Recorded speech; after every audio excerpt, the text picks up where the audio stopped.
Tá? Gravando agora nossa aulinha de hoje. E vou também agora espelhar a tela para a apostila. Bom, como eu disse, estamos na apostila 4. Não sei se você já tem ela, mas vou começar aqui pela página 122. Essas primeiras questões são discursivas, eu vou pular porque não é o nosso foco. Né? Então vamos começar aqui pelos contextualizados, começando pelo número 9, okay? Do Enem. Vai dizer o seguinte, deixa eu dar uma aproximada para ficar maior para vocês, que é a questão 9. Nos últimos decênios, o território conhece grandes mudanças em função de acréscimos que renovam a sua materialidade, como resultado e condição ao mesmo tempo dos processos econômicos e sociais em curso. Típico texto do Milton Santos. Bom, a partir da última década, verifica-se no Brasil a ocorrência de alterações significativas no território, ocasionando impactos sociais, culturais e econômicos sobre as comunidades locais. Olha o que eu estava falando ainda agora, né? Questão que vai abordar os impactos das alterações sofridas no território. E com maior intensidade na Amazônia Legal. É o termo Amazônia Legal que a gente usou aí no vídeo, né? Amazônia Legal. Então, quais são os principais impactos, né, ocorridos dentro da Amazônia Legal em termos sociais, culturais, econômicos ou sobre as comunidades locais? Vamos lá. Letra A. Reforma e ampliação de aeroportos nas capitais dos estados. Aí a gente tem que ter uma noção. Essa questão, eu acho que é ali por volta de 2014, 2015. Ela não está no contexto ali da época da Copa do Mundo. Então, muita gente achou que poderia ser essa coisa de reforma de aeroporto, mas na região norte isso não ocorreu. Na verdade, na região norte a gente só vai ter jogo na Copa do Mundo na cidade de Manaus. Então, ponto final. Então, não é a letra A. Tá? Letra B, ampliação de estádios de futebol para a realização de eventos. Também muita gente, na época, marcou isso aqui por conta da Copa. Mas isso não criou um impacto. Né? Vamos lembrar aqui que ele está querendo um impacto. O dinheiro foi gasto, foi construído lá um elefante branco, lá em Manaus, a Arena da Amazônia. Mesmo assim, foi uma coisa única e não criou um impacto, como a questão pede. A letra C, que vocês já marcaram aqui, ó, construção de usinas hidrelétricas sobre o Rio Tocantins, Xingu e Madeira. Sim, eu até citei isso rapidamente no vídeo. A gente vai ter, sobretudo, o caso de Belo Monte, no início dessa atual década, que vai provocar mudanças ali no contexto local e vai gerar uma repercussão nacionalmente a ponto de você ter grandes protestos em Brasília, adesão na época de atores globais contra a construção da usina, enfim, dentro daquele contexto que a gente comentou algumas semanas atrás, né, do desenvolvimento versus preservação do meio ambiente. Então, o gabarito é mesmo a letra C. Tá? A letra D, instalação de cabos para a formação de uma rede informatizada. Não. Letra E, formação de infraestrutura de torres que permite comunicação móvel. Também não. Mesmo que isso tenha sido realizado, não gera tanto impacto como a construção de uma usina. Vamos aqui para essa número 10. A Amazônia Legal é composta por 8 estados: Acre, Amazonas, Pará, Roraima, Amapá, Rondônia, Mato Grosso, Tocantins, além da parte do estado do Maranhão, os quais totalizam cerca de 20 milhões de habitantes, com um perfil progressivamente urbano, 60% da população da Amazônia Legal é urbana, caracterizado por um crescimento vegetativo de sua população e no qual as migrações são intra-regionais, flutuando de zonas rurais para zonas urbanas e rural-rural, sendo este último uma resposta à conversão de novas áreas para pastagens e grãos, como Rondônia, Roraima e Rondônia, Amazonas. Ele faz um panorama sobre a questão populacional da Amazônia, né? Fala ali que há uma maioria de população urbana, sobretudo por conta do avanço né, de projetos nas principais cidades. Ali eu mostrei no vídeo, né, aquele mapinha com as aglomerações populacionais, e elas são normalmente em torno das capitais dos estados. E nós temos o avanço dessa fronteira agrícola que provoca também uma migração rural, ou seja, o cara que mora no campo vai se deslocar para uma outra área que está mais atrativa economicamente. De acordo com o texto, a referida área representa, letra A, território dinâmico sobre o aspecto social e econômico. Pode ser, vamos ver. B, ambiente para exploração irrestrita dos recursos. Bom, por mais que essa seja a visão de muitos, a gente pode corroborar para essa ideia, né? E nem o texto está enfatizando isso. Então, não pode ser a letra B, não. C, região com elevada suscetibilidade aos eventos extremos. O texto também não coloca isso em momento nenhum, né? Ele não coloca suscetibilidade, ele enfatiza a questão populacional. Então, de todas essas aqui, a única que toca em questões sociais é a letra A. Vamos ver aqui as outras. Letra D, conjunto de estados que optaram pelo desenvolvimento sustentável. O texto também passa longe disso. Tá? Espaço de fragmentação e isolamento territorial contra as demandas do mercado nacional.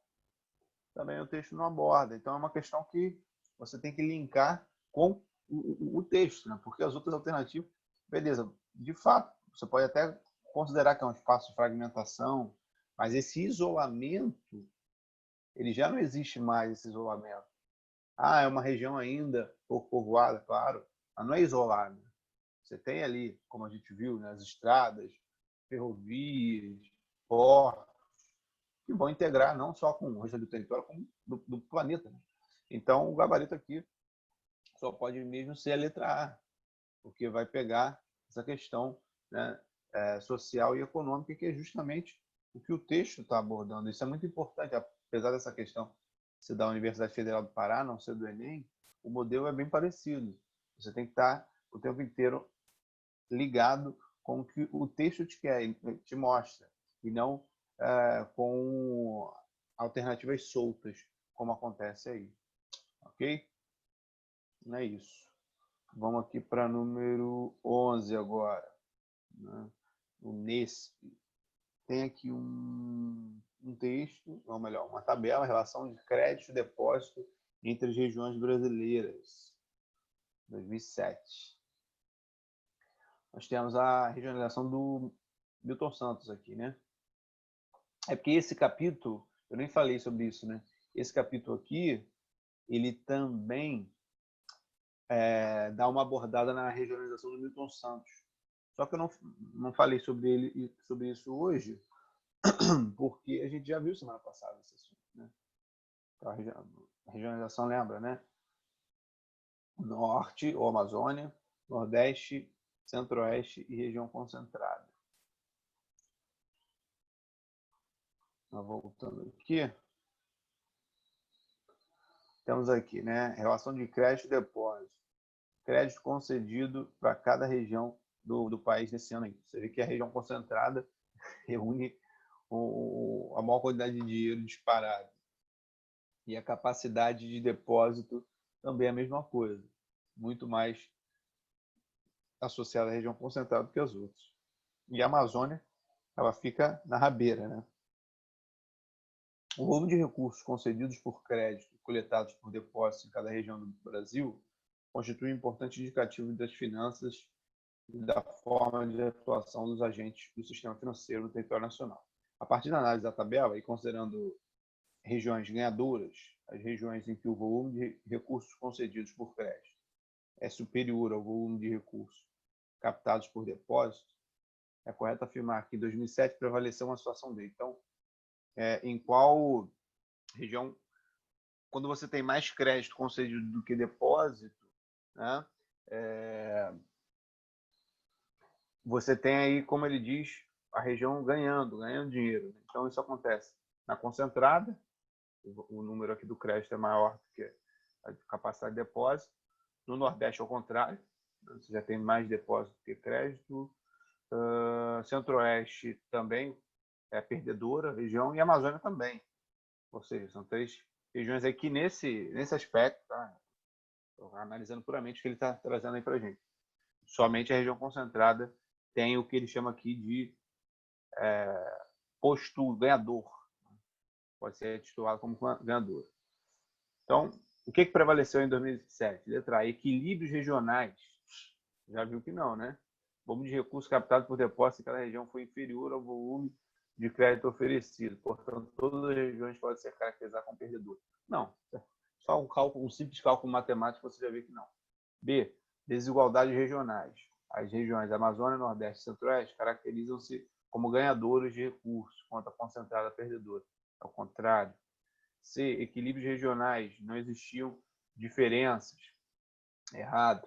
D, desigualdades regionais, apesar de todas as regiões se caracterizarem como ganhadoras de recursos, a região concentrada possui um montante muito superior ao total. Errado, não são todas que são ganhadoras. Então, só nos restou a letra E, desigualdade, porque a região concentrada é a única ganhadora.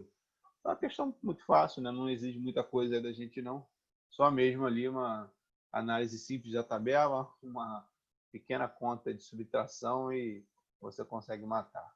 Beleza? Vamos agora para o número 12. Localizada a 160 quilômetros da cidade de Porto Velho, capital do estado de Rondônia, no limite da reserva extrativista de Assi, Paraná,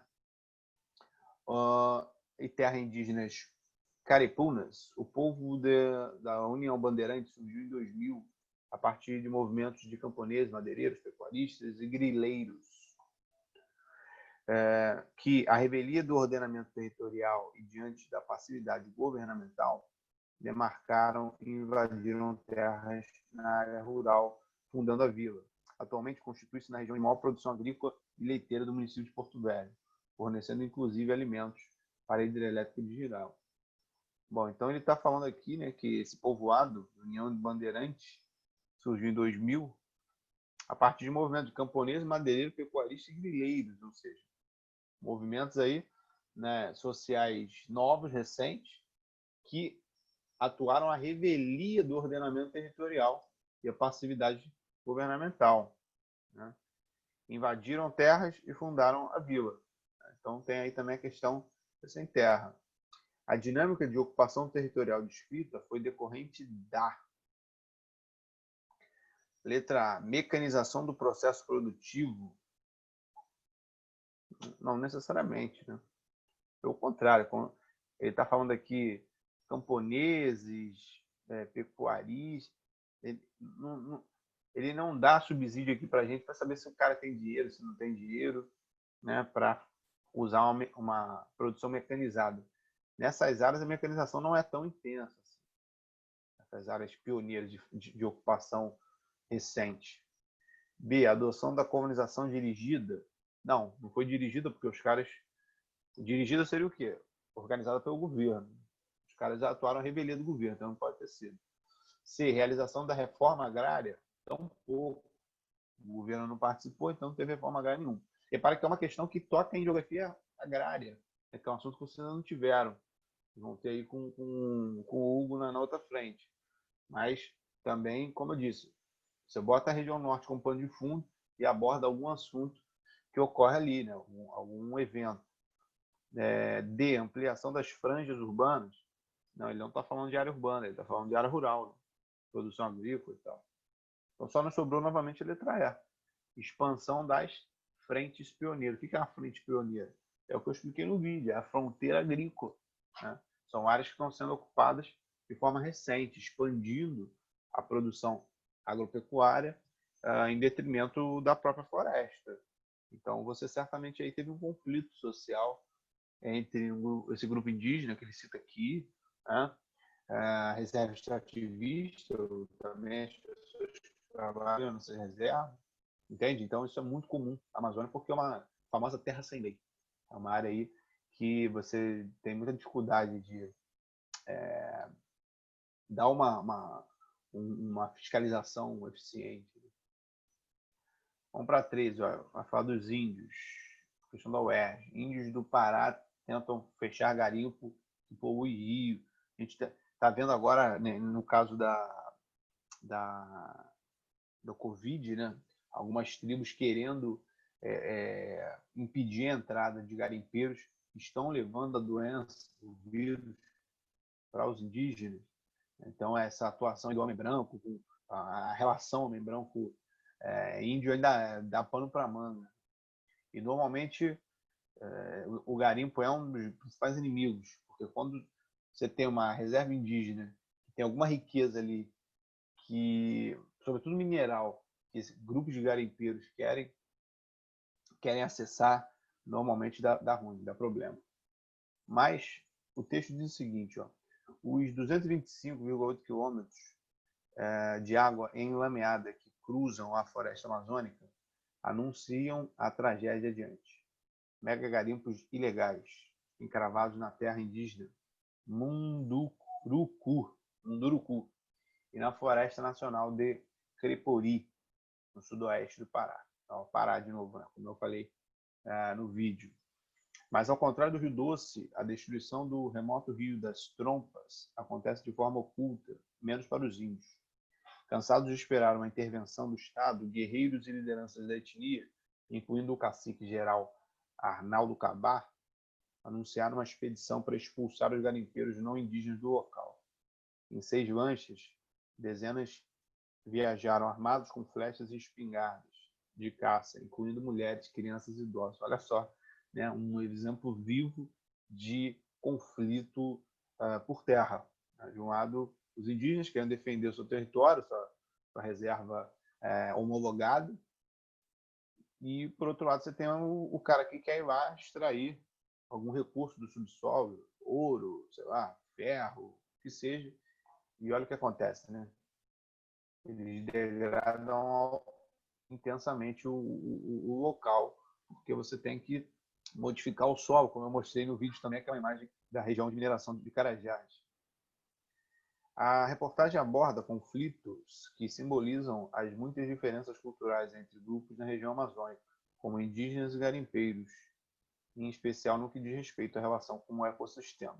O uso da terra e de seus recursos nas sociedades indígenas é baseado no seguinte princípio. Então, de um lado, você tem o garimpeiro, que é um cara símbolo da lógica predatória, destruir para extrair recursos. Do outro lado, você tem um índio que tem uma vivência harmônica com o seu meio. Então, qual é a pergunta? É justamente isso: o uso da terra e de seus recursos pelas sociedades indígenas é baseado no quê? Letra A, na estabilidade climática. Isso pode ser uma consequência, mas é um princípio meio difícil. B, na preservação ambiental. Sim, eles precisam dos recursos da floresta. Se não tiver recurso, o estilo de vida não faz sentido. Então tem que preservar. C, hierarquização da produção. Nada a ver, né? D, sustentabilidade comercial. Não. Se fosse só sustentabilidade, poderia até gerar uma dúvida. Agora, comercial não faz sentido, porque, né, os índios normalmente não têm essa finalidade de abastecer o comércio. Pode até existir, mas não é a prática mais comum. Tá? Então, gabarito aí, letra B, não era uma questão muito difícil, mas pelo menos deu para a gente enfatizar aqui a situação. Né? Número 14.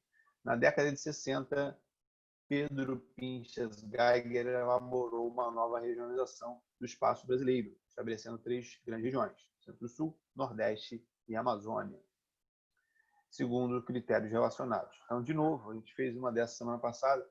Qual é o critério aí do Geiger para dividir o país nesses 3 pedaços? Letra A, limites estaduais? Não, ele não leva em consideração limite de estado. B, formação socioespacial e limites estaduais. De novo, limite estadual, não. C, características morfoclimáticas e aspectos socioeconômicos. Olha, poderia ser. Né? D, aspectos socioeconômicos e as heranças do passado. Não só a herança do passado. A herança do passado já está em relação aos aspectos socioeconômicos. A letra E, características naturais e formação socioespacial. É muito parecida a C e a E, né? Muito parecidas. Essa questão é da Unesp. Características climáticas. Pode ser que ele não seja a letra C, porque morfoclimática é uma coisa, uma denominação que não é do Pedro Geiger, é do Aziz Absaber. Então, acho que características naturais seria mais adequado para o Geiger. Mas a formação socioespacial, as atividades econômicas, não está errado aqui, não. Então, eu vou ficar com a letra E mesmo, mas a letra C vai estar quase certa. Talvez o único... Certamente uma questão dessa aqui teve um índice de erro altíssimo, porque se não fosse aqui o morfoclimáticas, daria pano para manga, né? Como a gente fez, a questão que a gente fez semana passada até falava muito da questão socioeconômica, né? Das atividades econômicas que foram desmembradas pelo espaço brasileiro, pelo território brasileiro, e como que isso acabou de forma decisiva norteando a ocupação populacional, enfim, a transformação do espaço. Por isso que socioespacial não está errado. Poderia ser socioeconômico quanto socioespacial. São denominações, são preciosismos. Né? Mas é esse morfoclimáticos aqui que o Geiger não considera. Isso é coisa do Aziz Absaber, lá da geografia física. Então, aspectos naturais, por mais que morfoclimáticos também sejam naturais, né? Então, é uma questão aí bem pesadinha nesse aspecto, mas a letra E mesmo. Show? Vamos aí para 15. Fazer mais algum... Deixa eu ver até que questão que vai. Vamos ver se a gente consegue fazer todas as contextualizadas. A 15 diz o seguinte, ó. Desmatamento cresce em unidade de conservação no meio da Amazônia. Perda em relação ao desmate total da Amazônia Legal dobrou entre 2012 e 2015, passando de 6% para 12%. Levantamento do Instituto do Homem em Meio Ambiente da Amazônia, Amazon, obtido com exclusividade pelo Estado, revela que, desde 2012, as taxas de desmatamento em unidade de conservação vem aumentando, assim como a participação no desmatamento total do bioma. Os valores referentes a 2015 já superam os de 2008, ano que marcou o início do declínio da taxa total de desmatamento na Amazônia, que atingiu seu menor valor em 2012. A participação do IPA florestal dentro da unidade de conservação, em relação ao desmatamento total da Amazônia Legal, dobrou no período, voando de 6% para 12% entre 2008 e 2015. Ok. Isso é muito comum a gente ver essas notícias, né? O desmatamento está crescendo num percentual de tal. É por conta de todo o descaso que existe em relação a isso no Brasil. Bom, com base na reportagem, seus conhecimentos na nível oeste. 1. Com o objetivo de proteger as áreas naturais, o governo brasileiro instituiu o Sistema Nacional de Unidade de Conservação da Natureza por meio da promulgação da Lei Federal 9.000 tal de 2000. É uma questão de legislação, né? Mas acho que, se eu não me engano, sim. Isso aqui eu acho que está certo, sim. 2. Apesar dos... Essa questão de onde? 15. 2. Apesar de números apresentados na reportagem, o governo brasileiro vem atingindo suas metas por meio das unidades de conservação, sobretudo garantindo a propriedade legal da terra, a proteção social e a permanência das tradicionais comunidades extrativistas de borracha em suas áreas de origem, reduzindo significativamente as mortes por disputas territoriais na região. Está muito boazinha essa alternativa aqui, né? Quem dera. Mas essa questão é antiga, não é do governo Bolsonaro. Mesmo assim, né? Bolsonaro não inventou essas coisas, não. Então acontece no Brasil desde sempre. Essa número 2 aí está muito bonitinha. A realidade no Brasil não é tão bonitinha assim, não. 3. O crescente desmatamento citado, entre outros aspectos, deve-se à intensa expansão da fronteira agropecuária, implantação de projetos de infraestrutura e a crescente redução de recursos e de pessoal voltado para o controle fiscal da região. Isso aí. O governo Bolsonaro que o diga, né? Houve um desmonte total do IBAMA, enfim, de todos os organismos de controle para esse assunto ambiental. Então, aqui a alternativa, né, seria a letra C, 1 e 3, verdadeiras. Tá? Então, ela dá uma resumida boa de como que esse assunto é tratado no Brasil. Você tem, às vezes, leis que são só para inglês ver, né? Só mesmo para dizer que existe, mas na prática as medidas não são tão efetivas assim. Pelo contrário. Ok, 16 agora. No fim da década de 60, sob a justificativa de evitar a internacionalização da Amazônia, governos militares distribuíram terras e subsídios a quem se dispusesse a se embrenhar na floresta. Atualmente, 36% do gado bovino e 5% das plantações de soja do país encontram-se na região amazônica. Investir ali é um ótimo negócio. As terras custam até 1/10 do valor do Sudeste. Só vamos lembrar, né, que, para falar de uma coisa atual, que muitos países europeus vêm desenhando um boicote a produtos brasileiros, sobretudo esses que foram citados aí, né, a carne e a soja.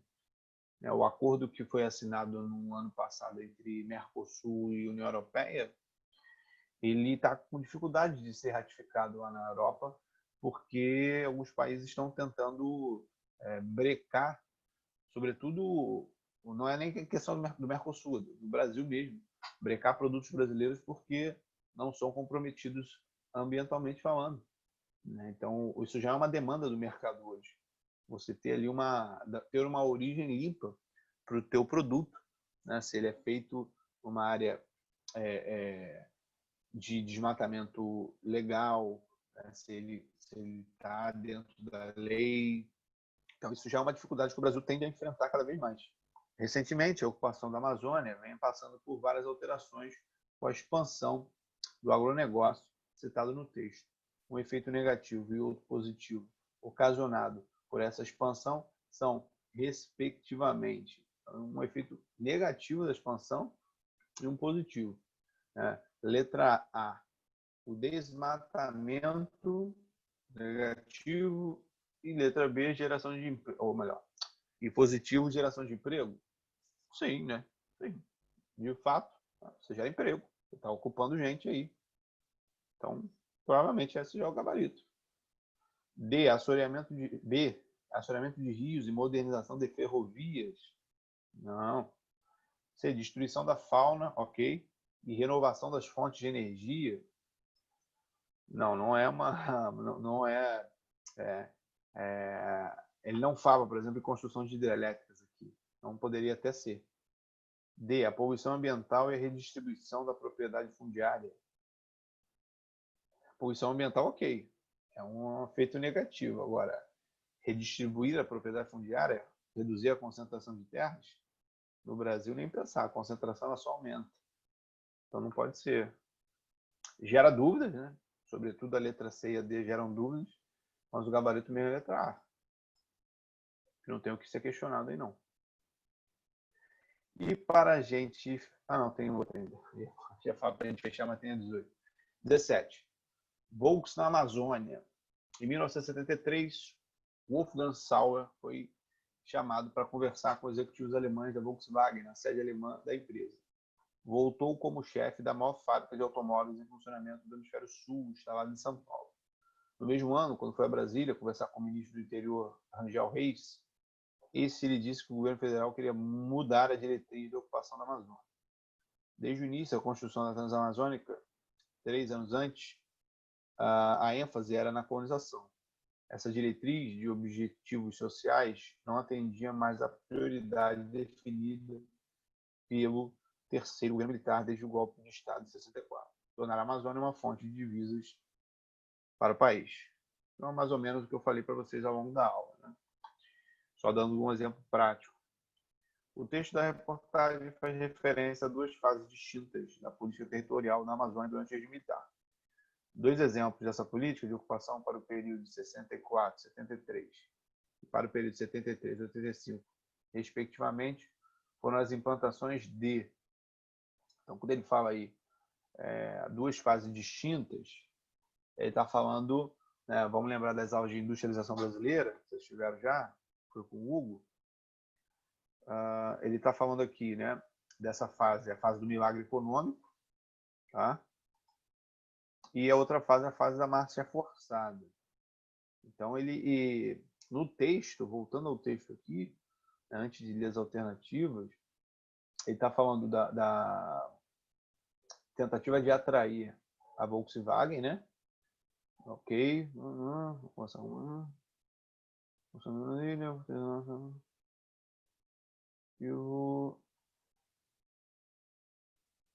Então, 73 você teve essa ideia de trazer a Volkswagen, ou seja, no segundo momento. Agora, no início, né, a ênfase era na colonização. Isso é importante aqui, para se matar a questão. Então, até 73, aí a primeira fase, a ênfase era colonizar, levar gente.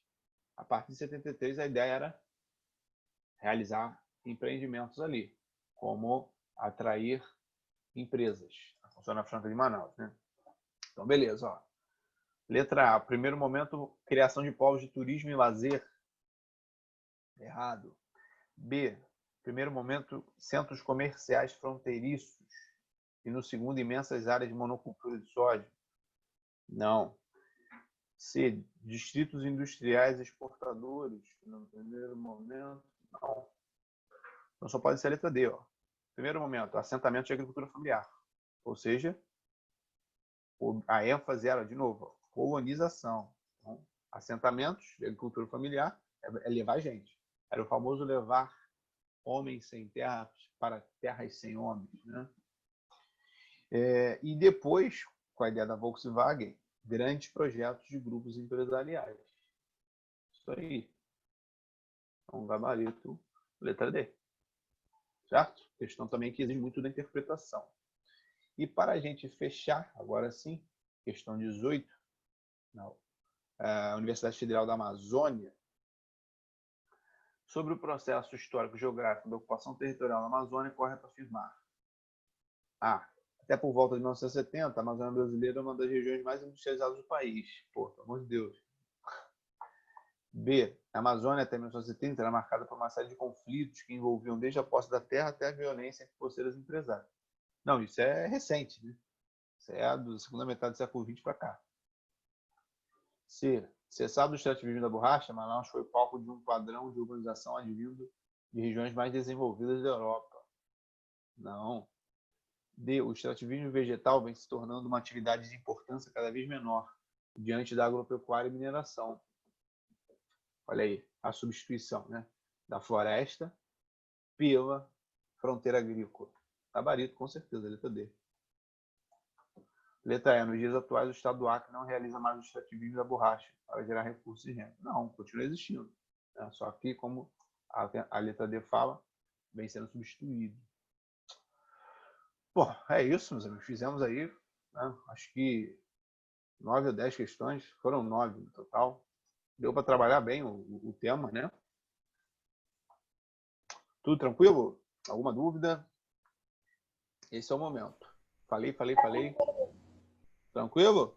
Show de bola. Hoje vocês fizeram pouquíssimas intervenções, né? Mas está tudo certo, tá certo?